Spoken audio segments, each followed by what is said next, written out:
धम्मपद धम्मपद गाथा क्रमांक 202। आज दिनांक 26 सितंबर 2020। ये धम्मपद की गाथा, इस गाथा की देशना तथागत भगवान बुद्ध ने श्रावस्ती के जेतवन बुद्ध विहार में रहते समय एक कुल पुत्री को उद्देश्य करके ये गाथा तथागत भगवान बुद्ध ने कही है।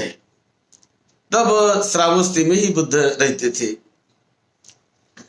नत्थी राग समो अग्गी, नत्थी दोष समो कली, नत्थी खंद समा दुखा, नत्थी संति परं सुखं। तथागत भगवान बुद्ध अनाथ पिंडक ने बनाए हुए और भिक्षु संघों को दान दिए हुए श्रावस्ती के उस जेतवन बुद्ध विहार में बड़े भिक्षु संघ के साथ विहार करते थे। और उसी समय श्रावस्ती के एक धनी परिवार, एक जिसे कहते हैं कुलवंत ऐसा परिवार, तो ऐसे धनी परिवार की एक बेटी कुल पुत्री, उनका विवाह श्रावस्ती में होने जा रहा था। तो विवाह के पहले उन्होंने एक बहुत बड़ा कार्यक्रम उस धनी व्यक्ति ने अपने घर में रखा। और उसके बाद भी, विवाह होने के बाद भी एक कार्यक्रम रखा। और विवाह होने के बाद जो कार्यक्रम रखा गया, तो उस कार्यक्रम में तथागत भगवान बुद्ध को और बड़े जो प्रसिद्ध ऐसे 80 महास्थवीर थे, जो बहुत ही प्रसिद्ध थे, उन 80 महास्थवीरों को और भगवान बुद्ध को विशेष रूप से उन दोनों नवविवाहित पति पत्नी को आशीर्वाद देने के लिए और एक अच्छा कार्यक्रम घर में रखा जाए, इस ढंग से श्रावस्ती के इस बड़े धनी परिवार ने वो एक अपने घर में कार्यक्रम का आयोजन किया और भिक्षु संघों को बुलाया। तो तथागत बुद्ध 80 महास्थवीरों के साथ उनके घर में गए और उनके घर में जाकर जो धम्म देशना परित्राण आदि का जो कार्यक्रम बौद्ध परंपरा में होता है, वैसा कार्यक्रम वगैरह वो शुरू हो गया। और वो कार्यक्रम शुरू होने के बाद जब भोजन की वगैरह बात आती है, वो कार्यक्रम के बाद, तो सब लोग मेहमान बैठे हैं, सभी बैठे हैं, बुद्ध बैठे हैं, 80 महास्थवीर सब बैठे हैं, सभी लोग बैठे हैं। तो वो जो नववधु थी, वो नववधु जल का ग्लास, जल जिनको उनको बांट रही थी। तो बार बार आना जाना ऐसा वो कर रही थी। जल लाती है, बांटती है, जल लाती है, बांटती है। वो नववधु थी। तो नववधु जब जल बांट रही है, तो उसके पति एक जगह पर खड़े रहकर उसके आने जाने को, उसके क्रिया को बड़े राग युक्त अवस्था से वो देख रहे थे। उसका आना जाना, वो आ रही जा रही, गिलास में पानी ला रही, लोगों को जल बांट रही, और भिक्षु संघ बैठा है, भिक्षुओं को जल बांट रही। तो इस प्रकार से, और उनका जो पति है वो खड़ा रहा और खड़ा रहकर बड़े राग युक्त चित्त से अपने उस पत्नी के तरफ वो देख रहा था। और राग भरी दृष्टि से देखते देखते उसका चित्त बड़ा व्याकुल हो गया, और व्याकुल हो गया। उन्हें लगने लगा कि चित्त वो राग से व्याकुल हो गया, वासना युक्त ढंग से चित्त व्याकुल हो गया। तो व्याकुल होने के बाद उसने कोई इधर उधर देखा नहीं, तो वो अपने पत्नी को एकदम ऐसा खींचना चाहता था, और खींचने का उन्होंने ऐसा प्रयास भी किया। उन्हें ये लज्जा भी नहीं आई कि यहाँ भिक्षु संघ बैठा है, बुद्ध बैठे हैं, तो ये भी उनको कुछ समझ में नहीं आया, क्योंकि चित्त वैसा उसका वो ज्यादा व्याकुल हो चुका था। तो एकदम उसने उन्हें अपने वो पत्नी को उन्होंने खींचने का, ऐसा हाथ से खींचने का प्रयास किया।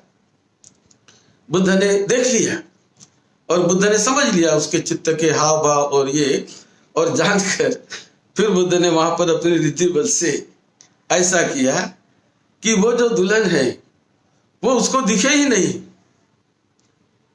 तो वो खड़ा है, लेकिन वो देखता है दुल्हन की उसको कहीं दिखती नहीं है, और ये बुद्ध ने अपने रिद्धि बल से ऐसा किया। तो वो देखता है, इधर देखता है, उधर देखता है, उधर देखता है, वो कोई दिखाई नहीं थी उसको, और वो तो वही थी, वो तो पानी बांट रही थी, लेकिन उसको नहीं दिखाई दे रही थी। तो खड़ा रहते इधर उधर देखता है, और नहीं दिखी तो बाद पे वो बैठ गया एक जगह पर। और एक जगह बैठने के बाद फिर तथागत बुद्ध ने जब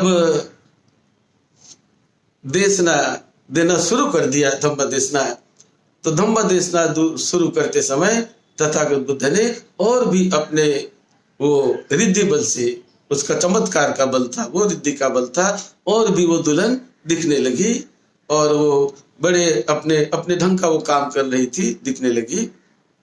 उसके बाद सभी लोग इकट्ठे बैठ गए, और इकट्ठे बैठकर सब लोग ये धम्म देशना तथागत बुद्ध की सुनने लगे। तो तथागत बुद्ध ने इस प्रसंग को, इस घटना को मद्देनजर रखते हुए उस कुल वधू को और लोगों को भी ये समझ में आ जाए, तो इस प्रकार तथागत बुद्ध ने ऐसी देशना दी कि जब किसी व्यक्ति का चित्त राग से, अनुराग से जब व्याप्त हो जाता है, राग से यदि चित्त जलने लगता है, तो ये रागाग्नि जो है, ये रागाग्नि दिखती नहीं हमें, लेकिन वो चित्त को भीतर ऐसे जलाती है, ऐसे बेचैन कराती है, ऐसे व्याकुल कराती है कि वो सारी बातें वो भूल जाता है। कोई उनके मन में और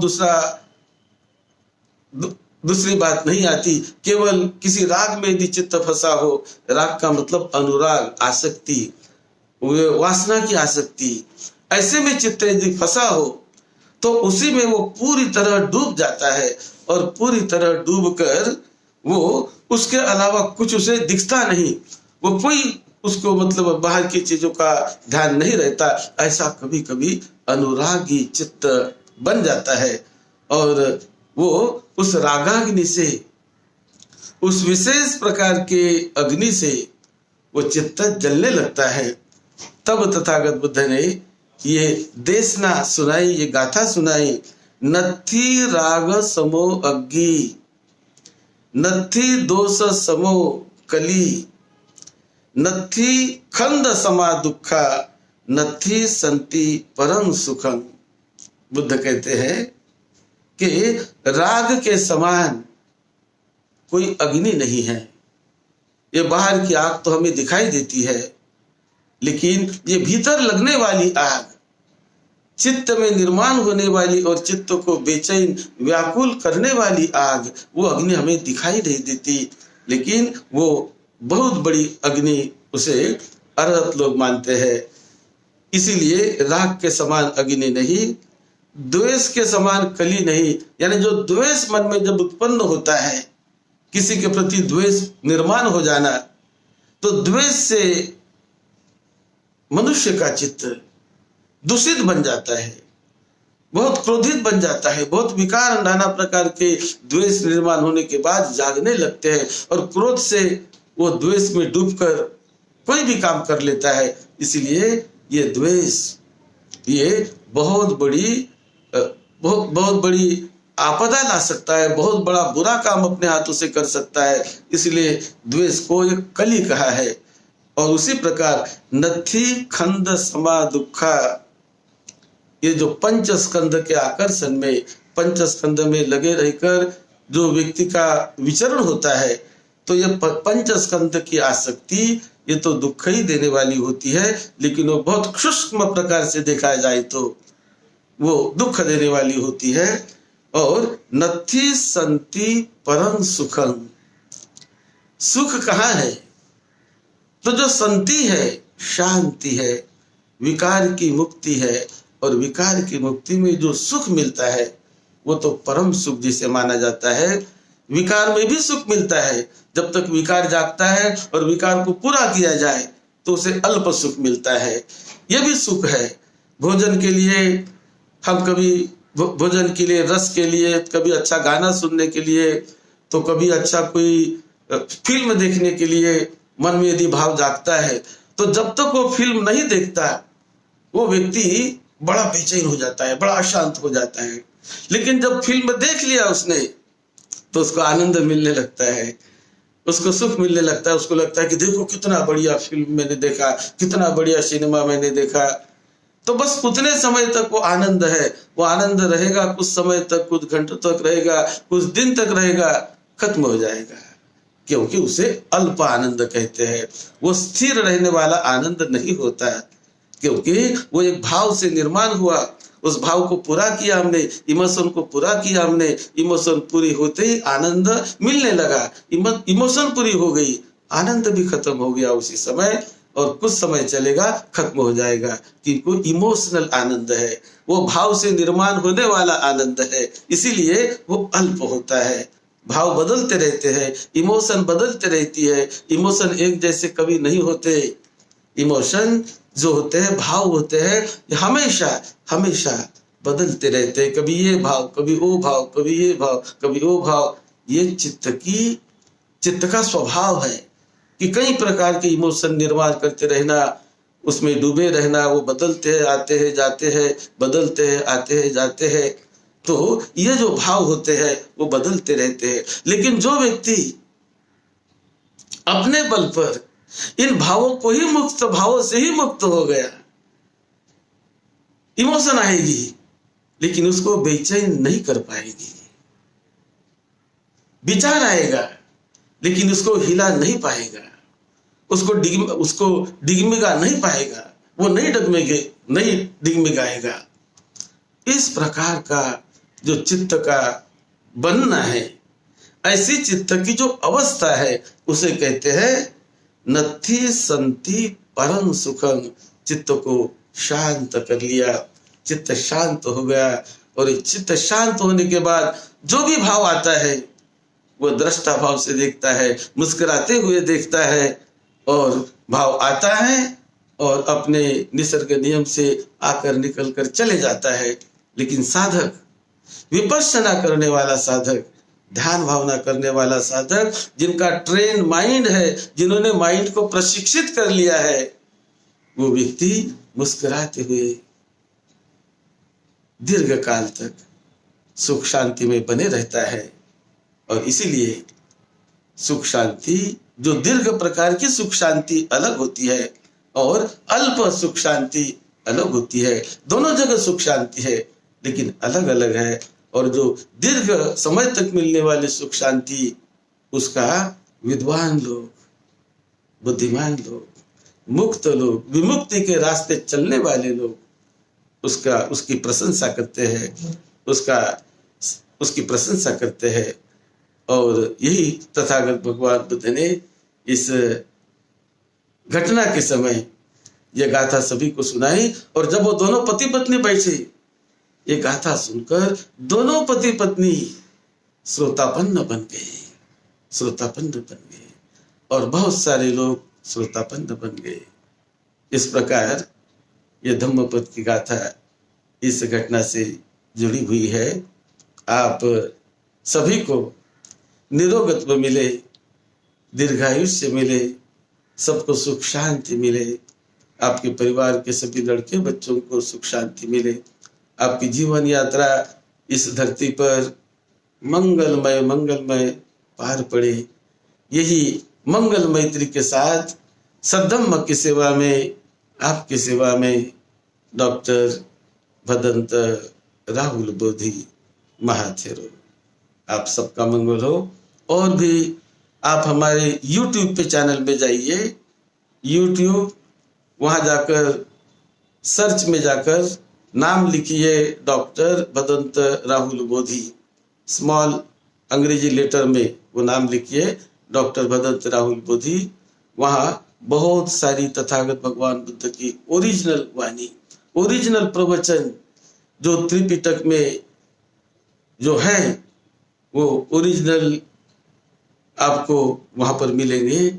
उन्हें सुनिए, प्रेरणा लीजिए, लाभ लीजिए, बार बार सुनिए। ये धम्मवाणी ऐसी होती है, एक बार नहीं, बार बार बार बार बार बार उसे सुनते रहिए तो पता चलेगा कैसे जीवन बदल जाता है, कैसे ऊर्जा, अच्छी पॉजिटिव ऊर्जा घर में निर्माण होती है, कैसे कल्याण होता है। क्योंकि ये जो धम्मवाणी है ये लोगों के कल्याण के लिए होती है, लोगों के स्पिरिचुअल डेवलपमेंट के लिए होती है और परम सुख आनंद दिलाने के लिए होती है। उसका भी आप लाभ लीजिए, लोगों को शेयर भी करिए और सब्सक्राइब भी करिए, जिससे कि अगली क्लिप आपको तुरंत मिल जाए और उसका भी आप लाभ ले सके। आप सबका मंगल हो, सबका मंगल हो, यही मंगल भावना है।